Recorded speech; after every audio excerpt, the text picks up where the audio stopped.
Boa noite, irmãos. É um prazer e uma honra, não é? Poder subir no púlpito hoje, que é o primeiro domingo do novo ano, né? 2022. Louvado seja Deus por isso. Eu queria convidar vocês que vocês abrissem as Bíblias de vocês em Gênesis, no capítulo 1, no verso 31.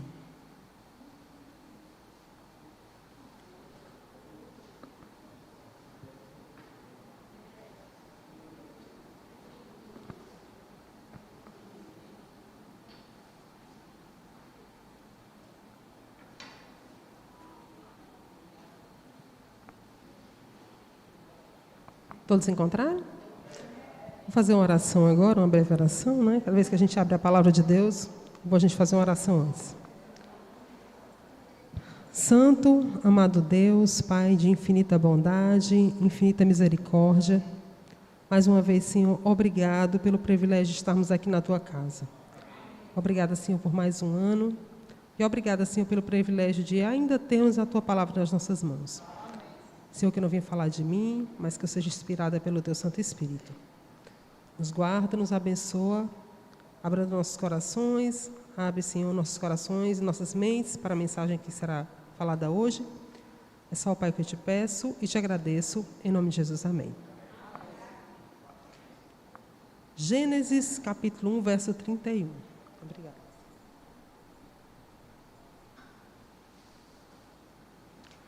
Viu Deus tudo quanto fizera, e eis que era muito bom.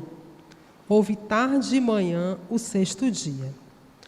No final do sexto dia da criação, Deus viu que tudo era perfeito. Ele criou o mundo, preparou com tudo que ele podia deixar de melhor, criou o homem, a mulher, os colocou no jardim e viu que tudo era bom. Só que após o pecado, a raça humana começou a se aperfeiçoar em tudo aquilo que era ruim.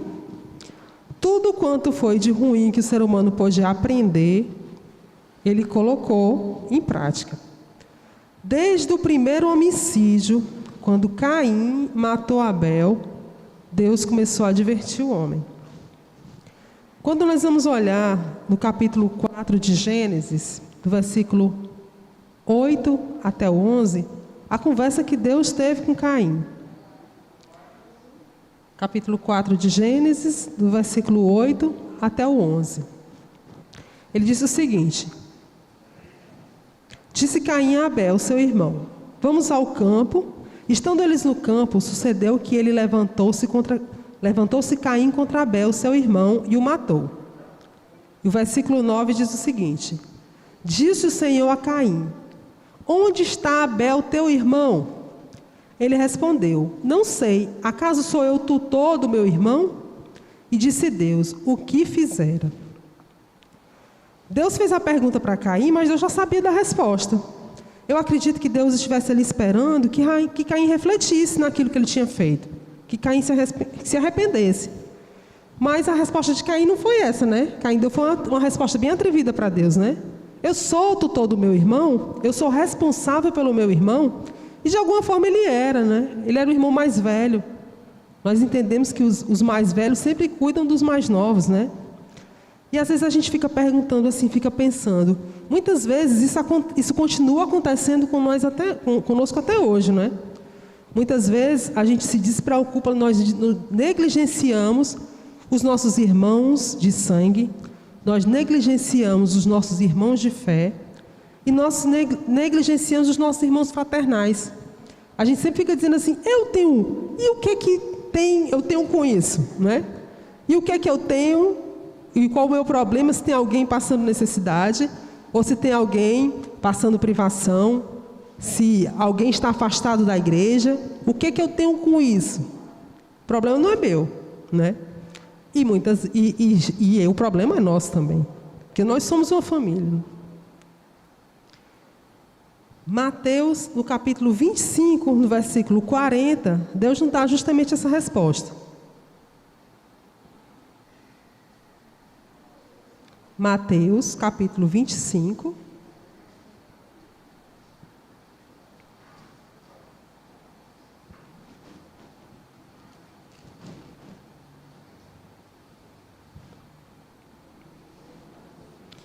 Mateus 25, versículo 40.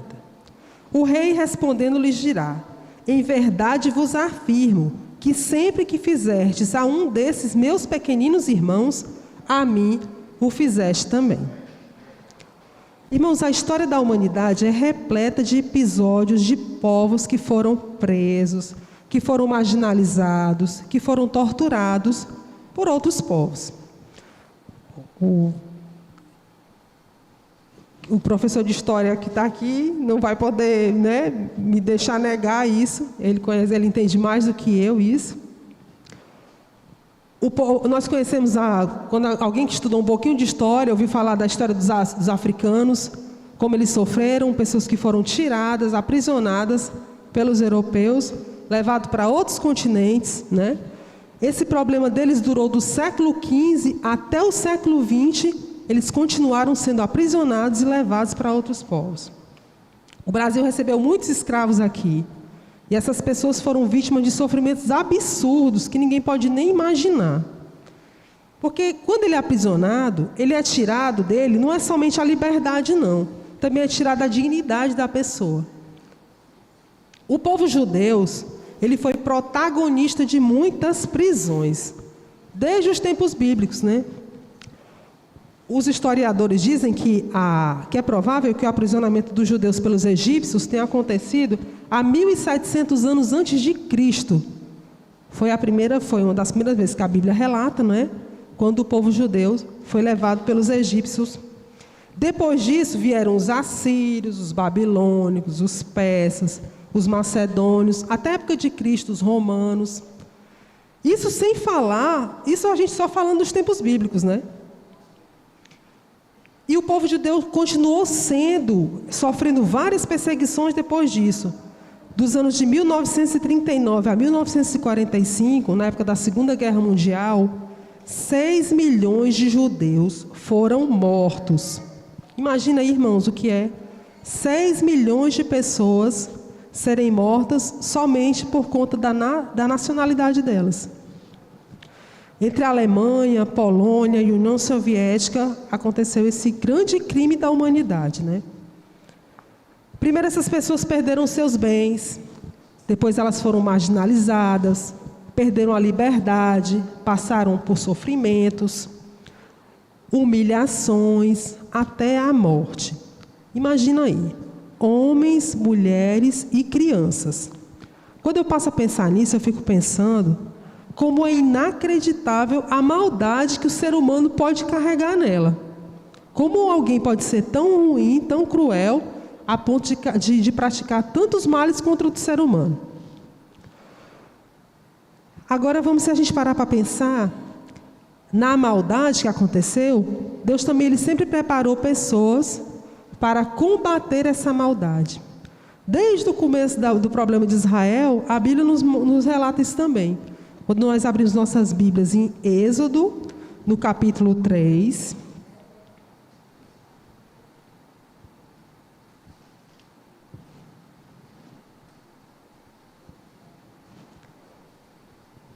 dos versículos 7 a 9.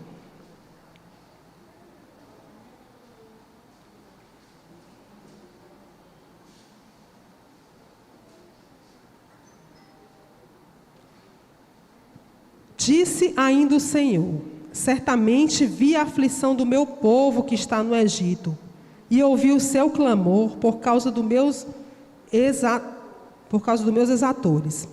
Conheço-lhe o sofrimento, por isso decidi, a fim de livrá-los da mão dos egípcios, e para fazê-los subir daquela terra a uma terra boa e ampla, terra que mana leite e mel, lugar do cananeu e do heteu, do amorreu, do ferezeu, do heveu e do jebuseu.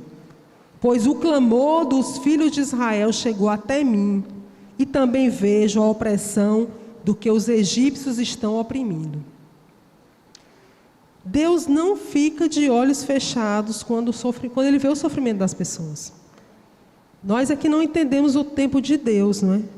Mas Deus está preocupado também com isso. No Gênesis, Deus orientou Moisés a libertar o povo de Israel do poderio dos egípcios. Depois disso, em outros momentos, Deus também designou pessoas para que elas pudessem cuidar e procurar aqueles que estavam sofrendo. Na escravidão, os abolicionistas usavam seus bens para comprar e conseguir alforrear a liberdade dos escravos, não é? Eles lutavam até que o último escravo fosse libertado. Só a título de conhecimento para vocês, somente em 1981, que no Senegal a abolição aconteceu. E somente em 2007 ela foi considerada um crime. Quer dizer, não faz muitos anos, né? O quê? 20 anos, menos de 20 anos ela foi considerada crime. Então você imaginar que há menos de 20 anos pessoas ainda eram presas, né? E levadas como escravas. Na Segunda Guerra Mundial também Deus providenciou que pessoas de bom coração poupassem a vida de muitos judeus. Júnior, por favor, bota aquela foto que eu te pedi. Até hoje, em Israel, existe um mural que eles fizeram uma breve homenagem às pessoas que são judias, que não judias, né? Que trabalharam pelo salvamento dos judeus. Eu só coloquei essa foto aí, mas é um lugar imenso. São 27 mil pessoas não judias que trabalharam em prol do salvamento de judeus. Foram muitas pessoas de diversas nacionalidades, né? E entre o nome dessas pessoas, existe 2 brasileiros. Bota a próxima foto, por favor.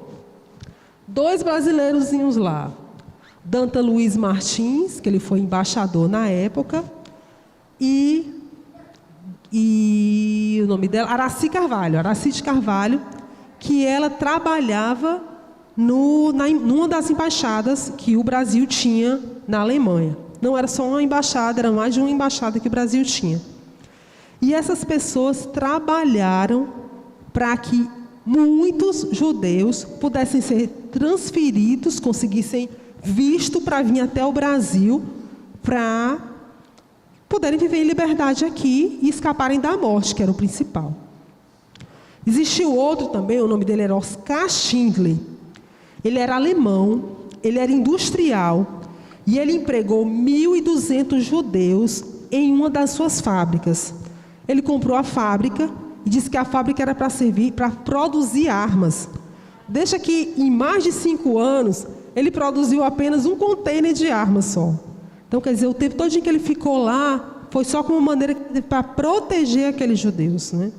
E ele gastou toda a sua fortuna, todo o dinheiro que ele tinha, só para proteger aquelas pessoas.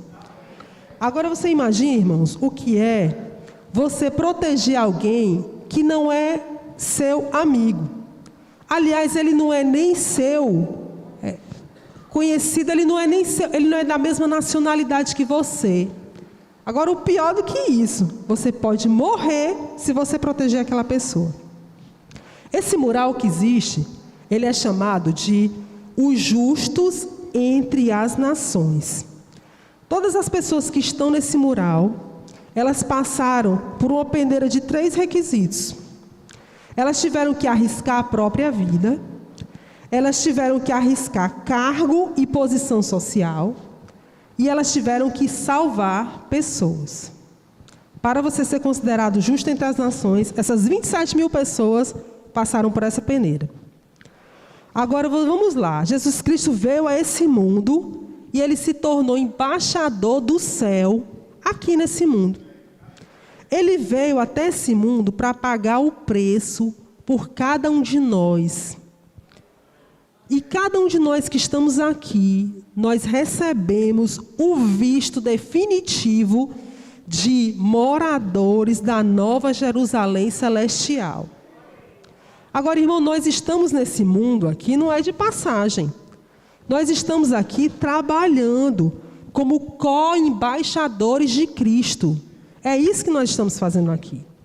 E como co-embaixadores, nós temos que trabalhar para conseguir resgatar outras pessoas que estão nesse mundo também, padecendo, sofrendo, achando que não tem mais motivo para viver e que a vida delas não tem mais razão. Só que assim, também não é tão fácil assim não. Nós somos co-embaixadores de Cristo, mas nós também temos missões a cumprir. E para que nós possamos ter os nossos nomes escritos no grande mural celestial, nós também precisamos passar por 3 peneiras. A primeira peneira é arriscar a nossa própria vida. E a Bíblia nos diz isso. Em Mateus, no capítulo 16, no versículo 25. Eu vou pedir que vocês abram as Bíblias de vocês também, para que a gente possa ler esse texto junto.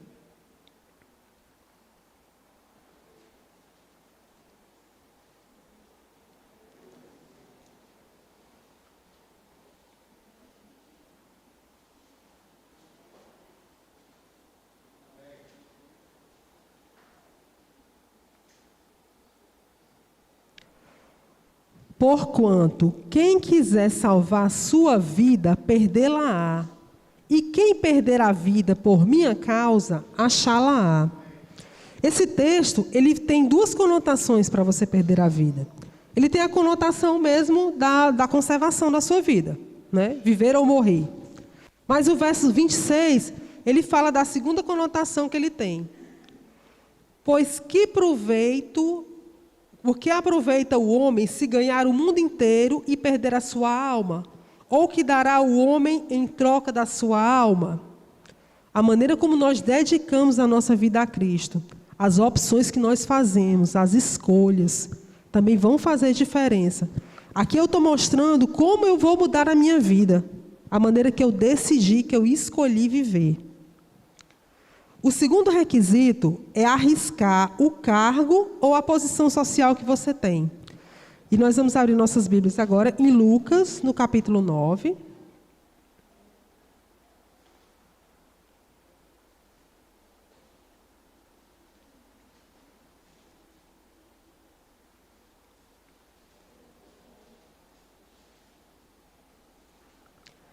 O verso 25 e 26.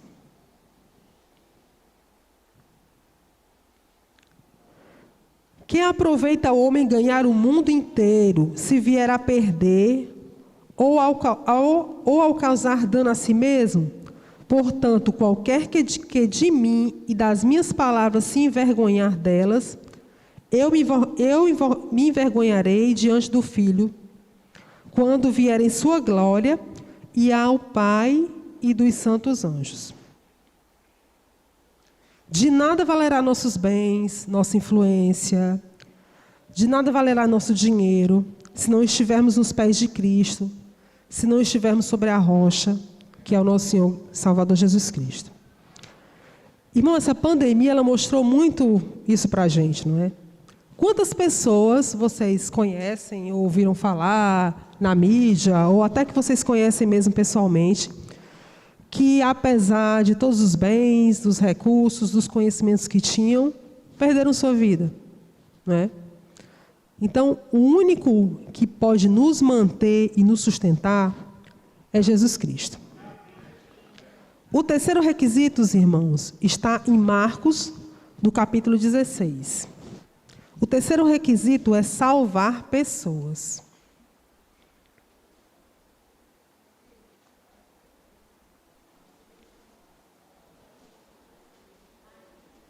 Marcos, capítulo 16, o verso 15 e 16.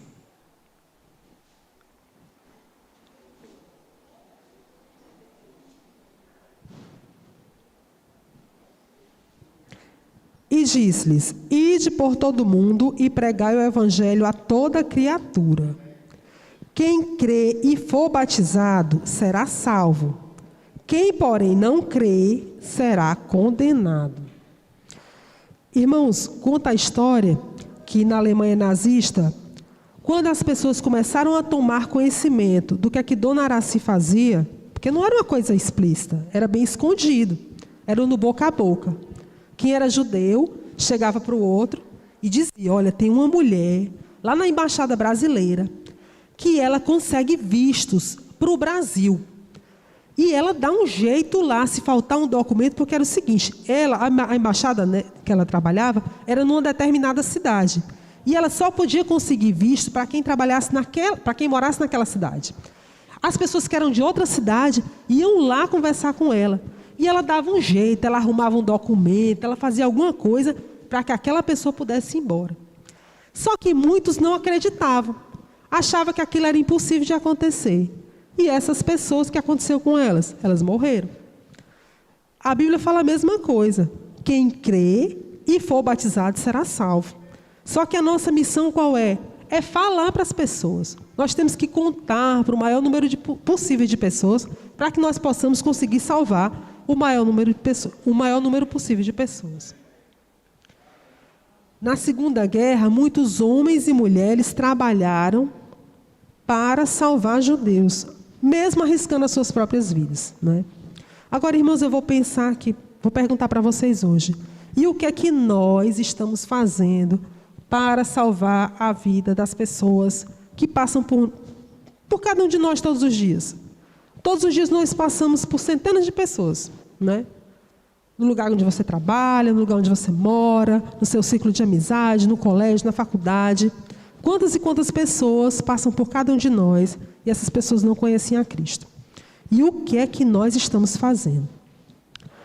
Na bibliografia de Oscar Schindler, ele conta, ele vendeu tudo que ele tinha para poder salvar a vida daquelas 1.200 pessoas. Aquelas pessoas passaram 5 anos sendo sustentadas por ele.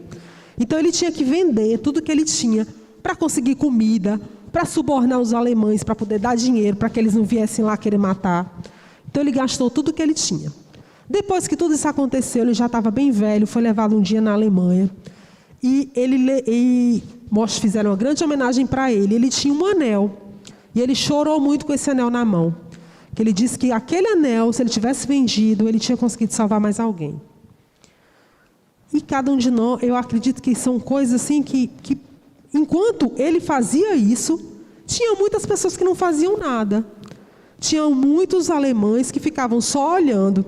Tem até uma história que conta que na noite, tem uma noite que eles conseguiram, que acho que foi a Noite dos Cristais, uma coisa assim, que foi uma noite que envolveu uma grande matança. E disse que as pessoas ficavam na calçada, só olhando, vendo os judeus sendo levados. Irmãos, cada vez que a gente não faz nada, cada vez que nós somos omissos, nós estamos nos posicionando a favor de quem está fazendo o mal. A omissão é se posicionar. Então, quando nós nos posicionamos, quando nós dizemos assim, não vou fazer nada, quando eu cruzo o braço, eu estou indo contra Cristo. O Ministério Jovem vai começar uma programação a partir da próxima semana. A Missão Caleb. Eu acredito, irmãos, que a Missão Caleb é um ministério, posso até dizer assim, que ele mora no coração de Cristo. A Missão Caleb, ela tem o poder de levar muitas pessoas aos pés do Salvador. Então, irmãos, que nós possamos abraçar essa programação dos jovens, eu sei que é a cargo deles, mas que nós possamos apoiar naquilo que for possível. Iniciando um novo ano, que nós possamos nos colocar à disposição de Cristo para ajudar a salvar mais pessoas. Vamos trabalhar juntos, irmãos, para que nós possamos abreviar esses dias maus. Quanto mais rápido Cristo voltar, melhor vai ser para cada um de nós. Mas só que isso depende de nós também. Depende do trabalho de cada um. Não vamos cruzar os braços e não vamos permitir que o inimigo ganhe essa batalha. Eu gostaria de convidar que vocês fiquem. No livro de Isaías, no capítulo 6, no versículo 8, ele diz, a quem enviarei, não é? Envia-me a mim, Senhor. Que nós possamos hoje fazer essa oração e dizer isso a Cristo, não é? Que Cristo possa nos enviar nesse caminho, nesse trabalho de pregar o seu Evangelho.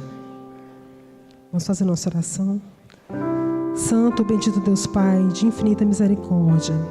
Senhor, Tu conheces as muitas pessoas que padecem nesse mundo, Senhor. Tu conheces o sofrimento de cada um. Muitos que precisam, Senhor, de uma palavra amiga. Muitos que precisam conhecer o Salvador. Senhor, mas como vão conhecer se não tem quem pregue para eles, Senhor? Como vão saber se não tiver ninguém que conte das tuas maravilhas? Que tu possa, ó Pai, derramar o teu Espírito Santo sobre essa igreja. Que nós possamos, Senhor, assumir essa missão em nossos corações. Que nós possamos entender que nós precisamos pregar o teu evangelho e falar do teu amor para esse mundo.